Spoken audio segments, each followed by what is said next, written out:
My book, The Greater Poverty and Wealth of Nations, draws inspiration from Adam Smith's book, The Wealth of Nations.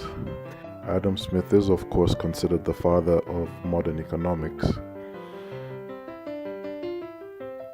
When I began to study some of the main ideas in Adam Smith's work, especially concerning markets,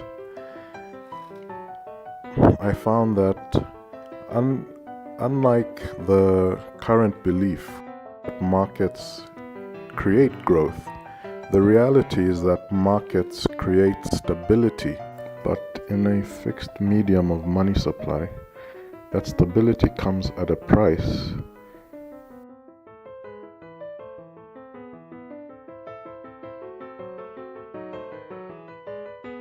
However, the belief that markets create growth, predictability, is actually misplaced. If you look at demand and supply curves, what you will find with greater research and scrutiny is that the stability created by market forces is actually what leads to the generation of scarcity beneath the circular flow of income, which is responsible for the poverty that many countries experience.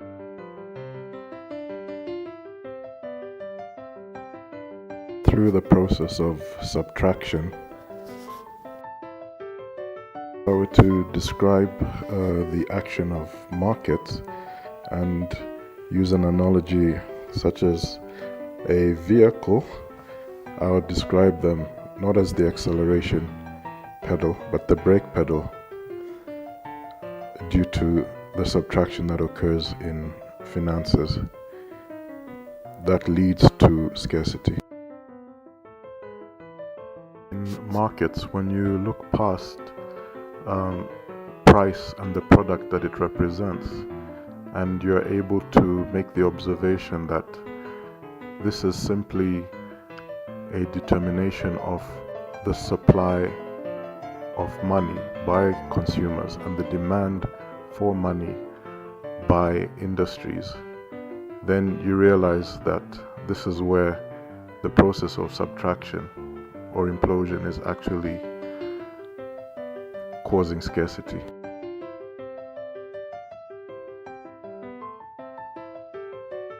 This stability created by market forces is, of course, completely deceptive, because the consequence is that it forces businesses to use markups or act in a destabilizing fashion against the equilibrium, which creates economies that are prone to instability and recession. What is amazing is that in the 250 years since Adam Smith, no economist has identified this subtraction that causes scarcity as the scientific origin of poverty, or conversely, the scientific origin of wealth. This is identified for the first time in my book, The Greater Poverty and Wealth of Nations. Just to recap on what we've learned so far from episode 1 and 2. In episode 1, we were able to identify what causes scarcity in the modern day economy, and we're able to identify that the economy we use today has a flaw in its design that causes scarcity or poverty, and this flaw exists beneath the circular flow of income when you observe it at any point in time. Now, this flaw affects both developed and developing countries. It affects developing countries in the sense that it pushes them closer to the poverty line. They experience high levels of unemployment. Poverty becomes rife. People live under the poverty line because these economies are already in a disadvantaged position. But the truth of the matter is that this same flaw in the design of the economy also affects developed countries as well. It affects how businesses run. It lowers their ability to increase employment. It pushes businesses to the brink, often forcing viable businesses to close. There are so many ways in which developing and developed countries are affected. Now, this flaw can be corrected. And as I've shown you in episode 2, it can't be corrected with credit creation. It was believed at some point that credit creation sort of filled this vacuum and reconnected households and industries, but it actually doesn't. So scarcity and the negative impact it has on economies persist. Basically, the flaw in the economy should not be seen as something altogether bad. It is actually an opportunity, because if you introduce a financial service that corrects that flaw, then what happens is you break scarcity up and you begin to generate wealth in the economy for the first time. Because at the moment, with that flaw inherent in the modern economy, the economy is not designed to grow. It is sterile. It experiences zero growth. Money in the modern day economy is not productive. What we're going to look at in episode 3 is, what exactly does that mean? If you recall, I introduced an equation to you that demonstrates that if you quantify how money supply held by households subtracts from that held by industries and vice versa, then you arrive at a sum of 0, which shows that money has no productive value. So what you might ask me then is, what does that mean exactly? I mean, where is the proof that money has no productive value? Where is the proof in economies? Where's the proof from the macroeconomic level? Because that's a macroeconomic description. Where is the proof at the microeconomic level? That is, when you look at an individual business, where's the proof that money has got no productive value? It's very easy actually for me to demonstrate to you that money in the modern day economy has no productive value. And if you've ever run a business, you've already experienced that fact. I'm going to explain how money has no productive value at the microeconomic level in as simple a manner as is possible.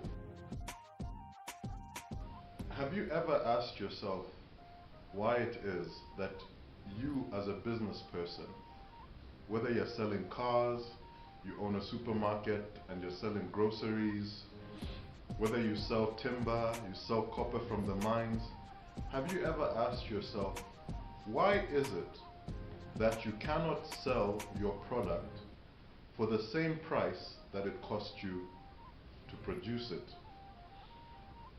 Or why can you not sell the product you sell in your store for the same price that it cost you to purchase it from your supplier? If you did that, what would happen? Your business would be incapable of growth. Now that is your first indication of money not having a productive capacity. So in order to overcome this problem, what businesses have to do is act against the economy. Because remember, we use that equation to show you that money has got no productive capacity inherent within it because of the situation between households and industries at the macroeconomic level. But now what happens because of that condition, when you scale it down to the microeconomic level, a business that receives income receives sterile money. That money has no productive value. Its productive value is 0. So in order to gain productive value, businesses have to act against the economy. They have to act in such a manner that they are able to survive the inability of money to reproduce or to be productive. And how do they do that? They do that through a process you are familiar with. And if you own a business, you do it practically every day. It's called cost plus pricing, or what we normally call in business marking up products.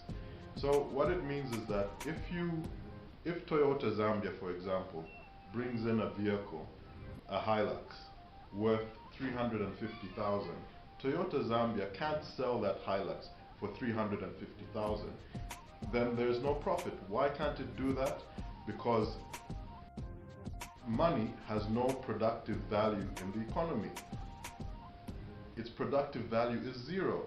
So as a result, Toyota Zambia cannot sell the Hilux for what it costs to produce it or what it costs to bring it into a country. It must sell that Hilux, for example, for 400,000 kwacha.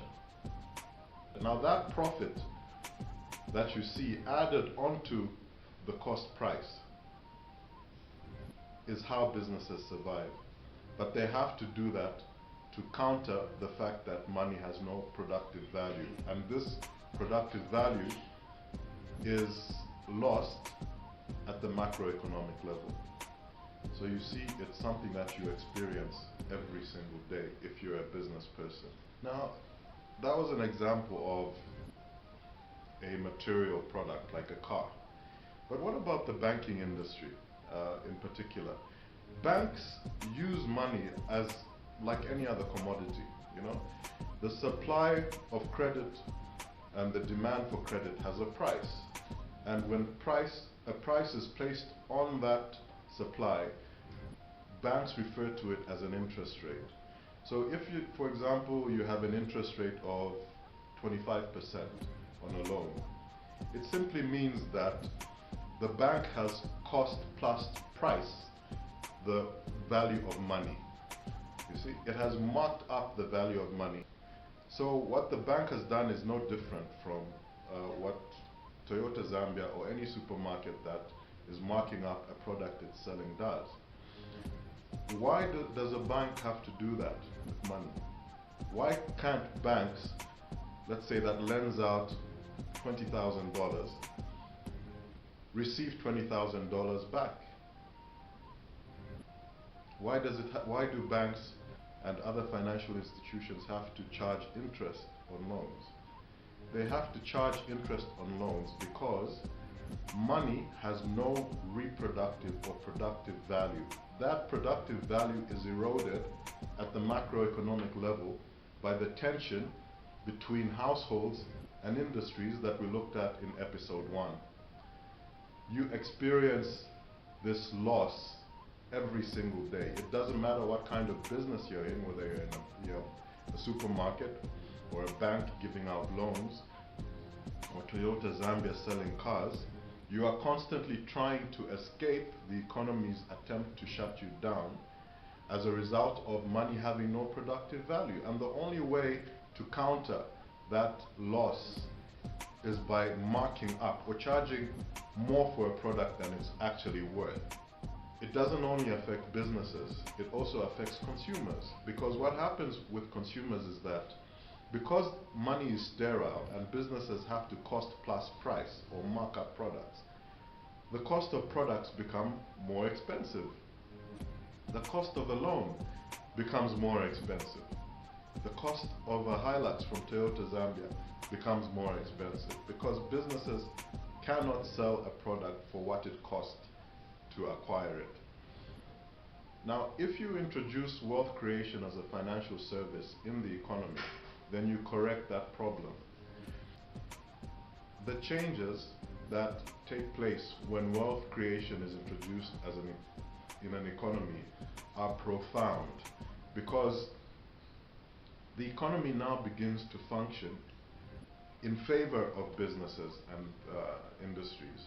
Rather than losing money through cost or through the sterility of money, what happens is you recapture that loss and businesses are able to apply it in their own ability to grow. So the interesting thing is that businesses no longer have to charge profit because now the economy is working for them. Toyota Zambia, for instance, can sell a Hilux it received for 350,000, and yet make a profit of 350,000 on that sale. A bank can give out a loan of $20,000 and receive $20,000 as profit without having to mark up or charge an interest rate on money. So if you introduce wealth creation as a product that runs alongside credit creation, then there's no longer a need for banks to charge interest. And yet the revenues that they earn from the loans that they give out exceed what they would earn in the previous economy when money was sterile or unproductive. They are now able to earn a higher income in the new economy, which has wealth creation as a product, than they did in the old economy. Those markups are no longer required by businesses. So since businesses now simply charge the cost price of a product, there is no inflationary pressure of that kind, and you have a much more stable economy. You have a much more stable financial system that is not prone to this simple aspect alone, or this simple advantage of having an economy in which the currency is stable and less prone to inflation, shows you that wealth creation is in fact a balancing force in the economy that not only improves the performance of businesses, but it also improves the performance of the economy as well. Not only are businesses lowering their prices and making much more money than they did in the past, you will also find increased economic activity because consumers, seeing businesses charging much lower prices, are obviously now increasing the rate at which they're purchasing goods and services. And you're likely to have an economy that's booming throughout the year, continuously. Now able to earn a higher income in the new economy, which has wealth creation as a product, than they did in the old economy. Now, why is wealth creation such a powerful financial tool? It's a powerful financial tool because it annually provides financing equivalent to a country's GDP. No other finance, not even credit creation, can do this.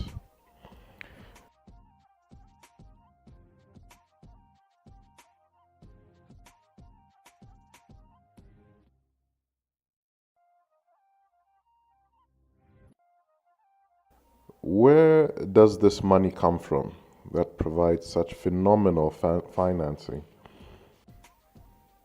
Well, it comes from correcting scarcity being generated beneath the circular flow of income, as was explained in episode 1. As you can see from the rectangle, this financing is already present in the economy. It's just trapped in a vacuum between households and industries. So you introduce a corrective service through this financial service that frees up these trapped resources, and that allows a transformation to take place that allows the financing to equal current GDP, which is why you saw 200% there. The first 100% is original GDP. The additional 100% is the new financing. This service allows us to transform the way businesses operate at the microeconomic level, from operating where their profits consist of total cost minus total revenue, taking into account that total revenue includes cost plus pricing. They now begin to operate in a condition or an economy that allows them to operate where profit is equal to total revenue is equal to total cost.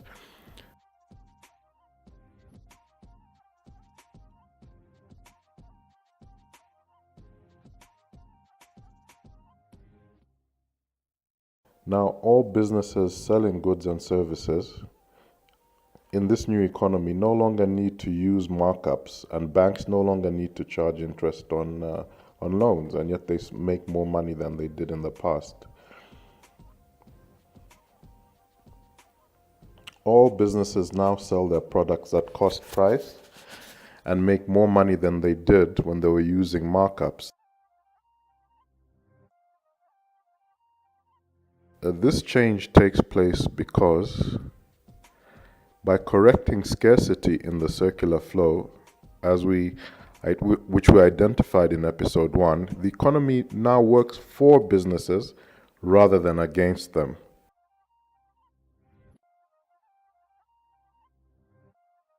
I mentioned at some point that, there comes a time when we need to sort out our understanding of economics, our understanding of finance, and apply it in a manner that is relevant to our times.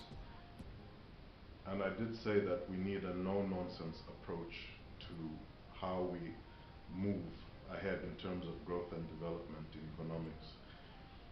Now, you need to ask yourself, if you're a business operating today, what kind of economy would you prefer to run your business in? Would you prefer to run your business in the current economy, which is flawed, where beneath the circular flow of income, the resources between households and industries is being wasted because they are subtracting finances from one another? And that loss it's purely waste. It doesn't go to anything. It's of no use. It's simply a flaw or inefficiency in the structure or design of the economy. Let's introduce wealth creation as a financial service and see how it benefits you as a business. When we restructure the economy, introduce wealth creation, your business now changes. Businesses need to run in an environment in which money has productive value. Do you want to continue with the status quo, or should you demand that we correct this problem that exists in the economy? I'm of the belief that as African nations, or as developing nations today, we cannot continue with things the way they are. We cannot continue to accept the knowledge base that we are given. We need to advance our understanding of economics. We need to advance our understanding of business. We need to take it beyond what is understood, even in the developed world today, in order to create the kind of conditions that are going to improve the lives of people in developing economies. For example, if Zambia establish a wealth creation service with the Ministry of Finance and the Central Bank, within 1 year of the establishment of that service, we would unlock $20 billion worth of financing in the Zambian economy. $20 billion worth of financing in 1 year, and available every single year as we grow, is the kind of financing no government can access from any lending institution without acquiring debt. Just how is this possible? How exactly can a developing country like Zambia unlock $20 billion worth of financing in the economy for businesses in 1 year?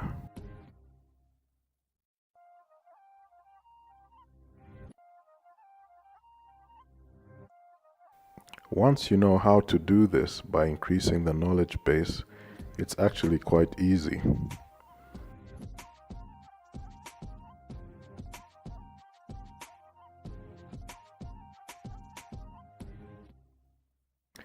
This is how.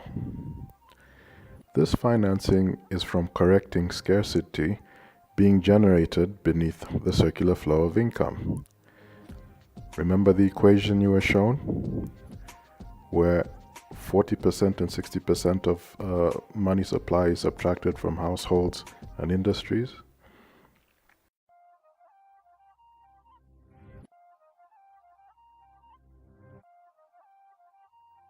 Wealth creation is now introduced as a financial service. It comes from correcting scarcity being generated beneath the circular flow of income. These finances come from correcting scarcity being generated beneath the circular flow of income, as you can see in the correction of the equation. This correction allows us to add an additional $20 billion to existing or original GDP, pushing GDP up to $40 billion in terms of financing for that year at constant price.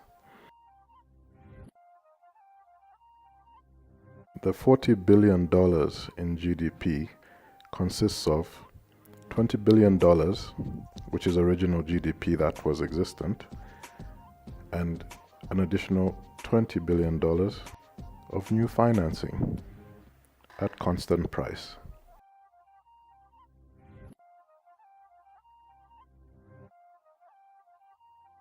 Correcting the circular flow generates this additional wealth or income for businesses per annum.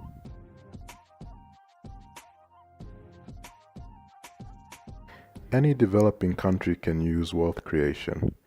Kenya, which has a GDP of $60 billion, could generate an additional $60 billion using the same approach that was shown earlier for Kenya. Correcting scarcity yields an additional $60 billion in financing for the Kenyan economy for businesses.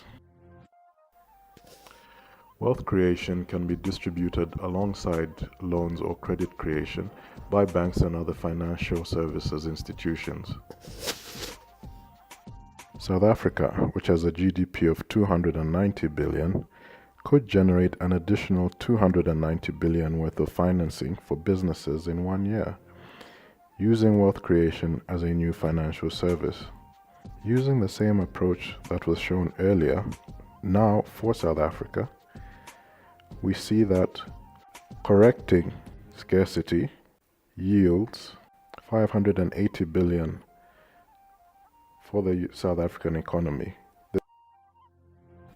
This approach allows governments to introduce a new financial service that creates financial resources equivalent to current GDP from within the economy. And that kind of financing, I don't think has been available for any African government or for any government that is developing or considered a developing nation today.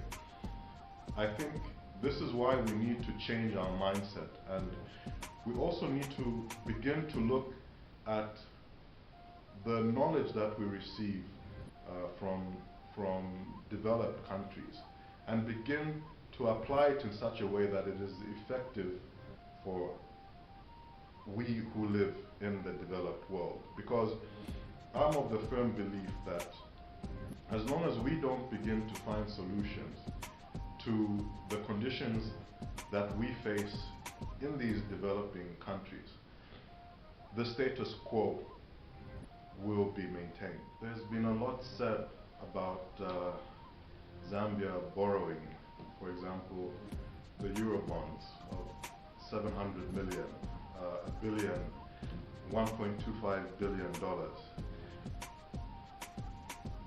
There's also a lot that's been discussed about the debt burden that creates on borrowing such large sums of money.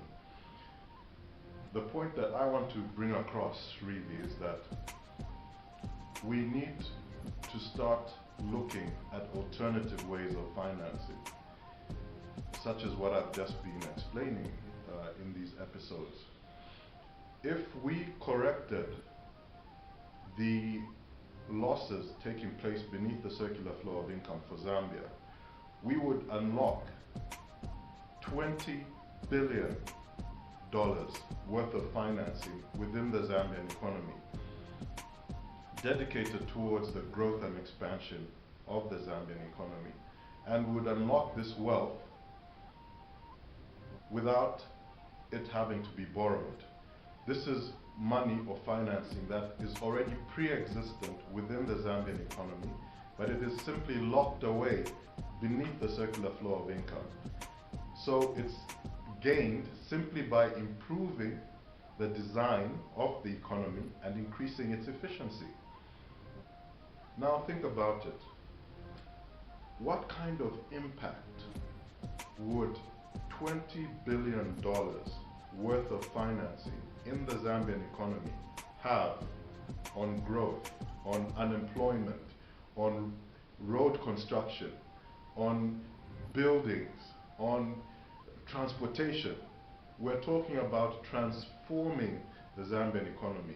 Within 1 year, at the beginning of 1 year and the end of 1 year, you would not be able to recognize the Zambian economy because it will have grown dramatically. And when we talk about improving the efficiency at this level, we're talking about unlocking $20 billion of financing, not just in 1 year, but every consecutive year, that level of financing will grow. And because the economy will grow and activity will begin to increase, the demand for loans, for credit creation and other activities based on this financing will also grow.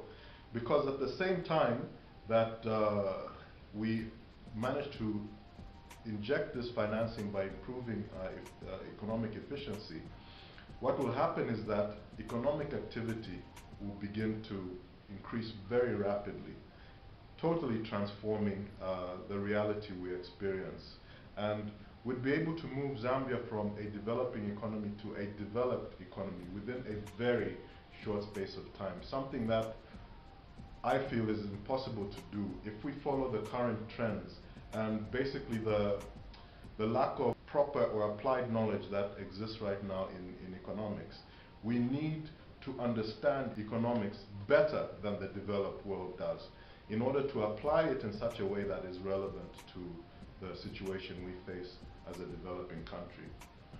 An economy today is, because of the flaw beneath the circular flow of income, and which causes money to be sterile or to lack productive abilities.